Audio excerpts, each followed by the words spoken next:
Back in the 70s and 80s, the mall was more than shopping. It was food, fun, and hanging out with friends.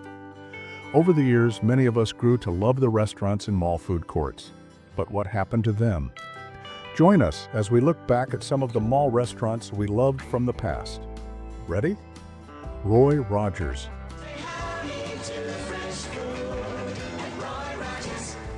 Best roast beef anywhere. Founded in 1968 in Falls Church, Virginia, and named after the cowboy legend, Roy Rogers quickly became a favorite spot in the 70s and 80s. Picture this. You've just finished hanging out at the mall and you're starving. You walk into the food court and there it is, Roy Rogers, with the smell of roast beef, burgers, and crispy fried chicken calling your name. As a kid, the Fixin's bar was the star. Lettuce, onions, pickles, and sauces piled high so you could build your burger just the way you liked it. For kids, it felt like playing chef. For adults, it meant everyone left happy. And what about the Double R Bar Burger? Good times. With its Western decor and hearty menu, Roy Rogers stood out in the mall food courts. By the mid-80s, it had nearly 650 locations nationwide. So what happened?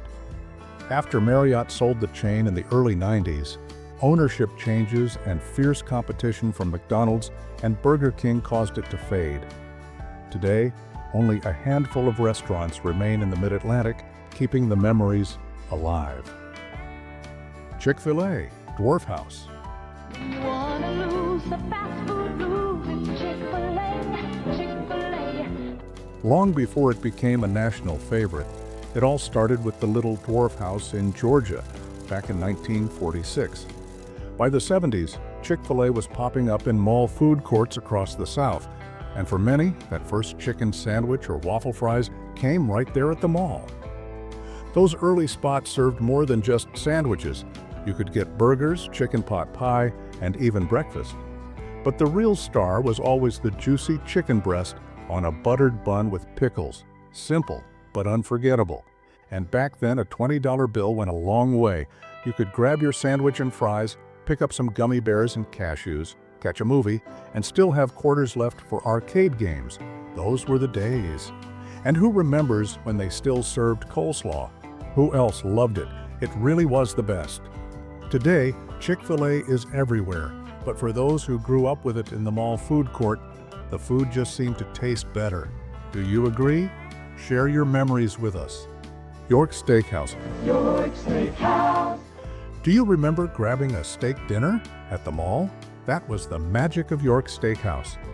Just the mention of it brings back memories of sizzling sirloin on the grill, right?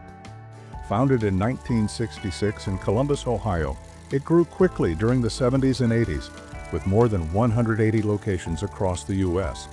At its peak, you could find York in malls from coast to coast, serving affordable steak dinners to hungry shoppers. People loved it for its good food, friendly service, and fair prices. The experience was a little different from the usual food court. You'd grab a tray, walk through the cafeteria line, and order steak, chicken, or fish cooked to order. Meals came with sides like baked potatoes, fries, or a roll with butter, making it feel like a sit-down restaurant, but right inside the mall. The decor was cozy, with dim lighting and wooden furniture. Families loved it because it felt special, but didn't break the bank. For kids, it was a chance to eat grown-up food after a day at the arcade or toy store. And who can forget that smell drifting through the food court? They really did have the best steaks. Most York locations are gone now because the chain couldn't keep up with changing tastes and the rise of faster, cheaper food options in malls. By the 90s, most were closed. But just imagine, juicy steak, a baked potato, and a roll, all while sitting next to an Orange Julius and a pretzel stand. Only in the mall food court. And for those who wish it was still around, there's one left in Columbus, Ohio, still run by the same family and loved by loyal fans. Rax Roast Beef. The Rex, wouldn't you? If you grew up in the 80s, you probably remember this one. At first glance, it looked a lot like Arby's, roast beef sandwiches with curly fries. But Rax wanted to stand out. By the mid-1980s, the chain had nearly 500 locations, many of them inside shopping malls. For a lot of kids, going to Rax was part of the full mall experience.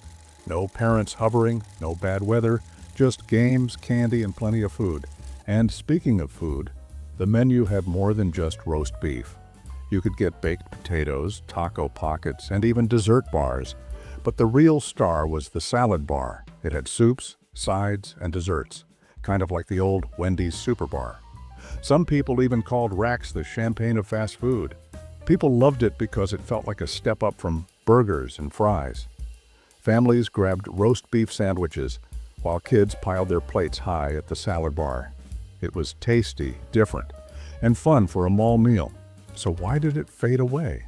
The chain expanded too quickly, went through too many ownership changes, and couldn't keep up with the competition. Only a few Rax locations survive today, but in the 80s, it was truly something special. So tell us, were you Team Arby's or Team Rax Roast Beef? Orange Julius. You couldn't walk through a mall in the 70s or 80s without spotting the famous Orange Julius. The chain began in 1926 in Los Angeles, California, but it exploded in popularity decades later when it became a mall food court classic. The smell was sweet, the lines were long, and everyone wanted one of those frothy orange drinks. Part juice, part smoothie, part milkshake. It was the ultimate mall refresher. It wasn't just a drink, it was an experience. They blended it fresh right in front of you, pouring it into a big cup with that signature foamy top. Kids loved it because it was sweet and fun, and parents liked it because it felt just a little healthier than soda. Some stands also sold hot dogs, corn dogs, and pretzels, making it a quick stop for both snacks and drinks. But let's be honest, the Orange Julius itself was the star. On a hot day at the mall, nothing tasted better. So what happened? The chain was bought by Dairy Queen in the late 80s, and over time, most mall locations disappeared. A few still exist inside Dairy Queen stores, but it's not quite the same. For those who remember, one sip could bring back delicious memories from their childhood. Before we keep going, make sure to subscribe. And tell us in the comments what video you'd like to see next. Hot Sam Pretzels. In the 80s, pretzels were one of the best mall snacks, and Hot Sam was the place to get them. Founded in 1966 in Detroit, Michigan, the chain spread to malls all over the country, serving hot, buttery pretzels all day long.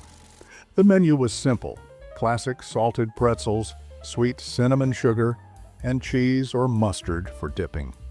Cheap, warm, and filling, it was the perfect snack when you didn't want a full meal. The stands were small, just a counter with trays of golden pretzels, but they were always busy. Everyone knew it was a quick stop for something tasty before heading back to shop or play arcade games. In the 90s, Hot Sam was sold, merged into Pretzel Time, and later replaced by Auntie Anne's.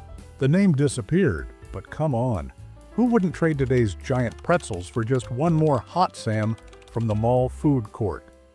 Bresler's 33 flavors. No mall trip was complete without ice cream, and Bresler's 33 flavors was one of the sweetest stops. The chain started in 1927 in Chicago, Illinois, and by the 80s, you could find it in malls all across America, tempting shoppers with its rows of colorful scoops. Just like Baskin-Robbins' 31 flavors, Bresler's took pride in variety, offering 33 flavors of ice cream. Kids could never decide, should it be bubblegum, Rocky Road, mint chocolate chip, or classic vanilla in a sugar cone. Parents often went for sundaes or shakes, while kids begged for double scoops topped with whipped cream and sprinkles. The stands were bright, cheerful, and usually right where families needed a break from shopping. A cone from Bresler's was the perfect way to end a trip to the mall, or bribe the kids to behave while mom and dad finished shopping. By the 90s, frozen yogurt shops and bigger chains pushed it aside, and soon the name disappeared. But here's the question. If you could grab just one scoop from Bresler's today, which flavor would you pick? Sbarro. The chain began in 1956 in Brooklyn, New York, when the Sbarro family opened an Italian grocery store that also served fresh pizza. By the 1980s, it had exploded into malls across the U.S., becoming the go-to spot when you wanted a quick taste of New York-style pizza. You'd walk up to the counter and see huge pies on display, cheese, pepperoni, sausage, even Sicilian thick-crust slices. The portions were massive, the cheese was gooey, and grabbing a slice with a soda felt like the ultimate mall treat. Some locations also served pasta, stromboli, and garlic bread, giving shoppers plenty of choices. For teens hanging out at the mall, Sbarro was cheap, filling, and perfect to share with friends before heading to the arcade or movie theater. Sbarro still exists today, but it's not the mall icon it once was. For many, nothing brings back mall memories faster than the sight of those giant pizza slices under the glass case. Farrell's Ice Cream Parlor. The chain started in 1963 in Portland, Oregon, and quickly spread across the U.S., becoming a family favorite in malls and shopping centers. It wasn't just ice cream, it was a full show. Walking into Farrell's felt like stepping into an old-time ice cream shop. There were striped vests, straw hats, and a lot of noise, singing, clapping, even drums banging for birthdays. The menu was loaded with sundaes, banana splits, and giant ice cream creations meant to be shared. The most famous of all was the Zoo, a massive bowl with multiple scoops of ice cream toppings and sparklers carried out by the staff with sirens, drums, and a parade through the restaurant. Kids went wild, parents laughed, and everyone in the place stopped to watch. By the 90s, most Farrell's locations had closed, but anyone who ever experienced it knows it wasn't just dessert. It was an event. Who else remembers begging your parents for the Zoo? From steak dinners to pretzels, ice cream, and roast beef sandwiches, these spots turned every mall trip into something special. So tell us, if you could bring back just one of these mall restaurants, which one would it be?